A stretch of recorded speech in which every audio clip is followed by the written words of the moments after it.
ఆ రోజు ఎన్టీ రామారావు గారిని సినీ రంగానికి పరిచయం చేసింది కృష్ణవేణి గారంట. పాపం ఆవిడ ఈ రోజు చనిపోయారు. అట్లాగే ఘంటసాల గారిని కూడా పరిచయం చేశారంట. ఎంత గొప్ప అదృష్టం అండి, ఎంత గొప్ప వాళ్ళని పరిచయం చేశారు. ఇటు ఘంటసాల గారిని ఎన్టీఆర్ గారిని పరిచయం చేసేటువంటి అదృష్టం రావటం అనేది నిజంగా చాలా గొప్ప విషయం. బట్ అట్లాంటి వాళ్ళు చాలా అరుదుగా ఉంటారు. అంత ఆ అదృష్టాన్ని వాళ్ళకిద్దరు గొప్ప వ్యక్తులను పరిచయం చేయగలిగారు. సరే, ఇప్పుడు పాపం వారికి అందరూ కూడా కండోలెన్స్ తెలియజేశారు. వారు చాలా సినిమాలు తీశారు, చాలా వాటికి సంబంధించినటువంటివి కూడా చేశారని చెప్తున్నారు. వచ్చారా? ఎన్టీఆర్ అయితే నా దేశం సినిమాతో ఫస్ట్ సినిమా అదే కదా అయింది, నా దేశం. వచ్చారా? ఢిల్లీశ్వరి వచ్చారు సార్. Dilleswari, good evening. ఏంటి మొత్తానికి కృష్ణవేణి గారు అంటే ఒక ఘంటసాలని, ఒక ఎన్టీఆర్ని, ఒక ఘంటసాలను పరిచయం చేయడం అనేది చాలా గొప్ప అదృష్టం. వాళ్ళు లేకపోతే వాళ్ళు పరిచయం చేయకపోతే మరి వాళ్ళంత గొప్ప నటులు మనకు దొరికిండేవాళ్ళు కాదేమో. ఏంటి వారు అసలు ఎట్లా, వాళ్ళ ప్రస్థానం ఏంటి, కృష్ణవేణి గారి ప్రస్థానం ఏంటి వారు? ప్రముఖ నటి, అలాగే దర్శకురాలు, అలాగే నిర్మాత, అలాగే నేపథ్య గాయకురాలు.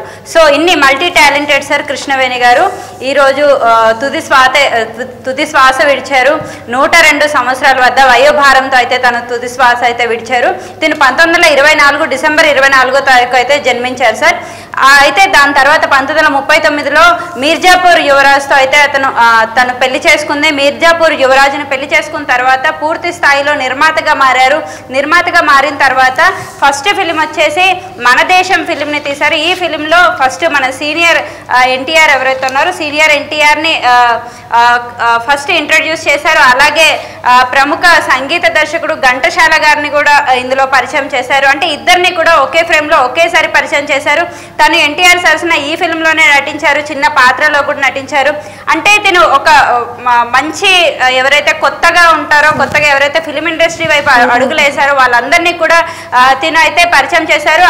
ఆ బ్యాక్గ్రౌండ్లో అయితే తినకు మంచి పేరు ఉంది సార్. అంటే కొత్త వాళ్ళని ఎంకరేజ్ చేస్తారు అనే పేరు అయితే ఉంది. తిను చాలా రకాల ఫిలిమ్స్ కూడా తీశారు. ఆహుతి కానీ, భీష్మ, గొల్లబామ ఇలాంటి మూవీస్ని అన్నిటినీ కూడా కృష్ణవేణి గారు తీశారు.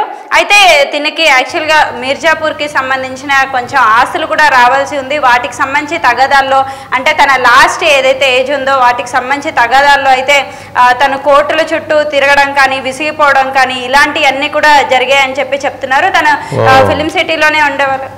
ఓకే, మిర్జాపూర్ ఆస్తులు వాటా రావాల్సింది నుండి అయితే ఓకే. ఇంకా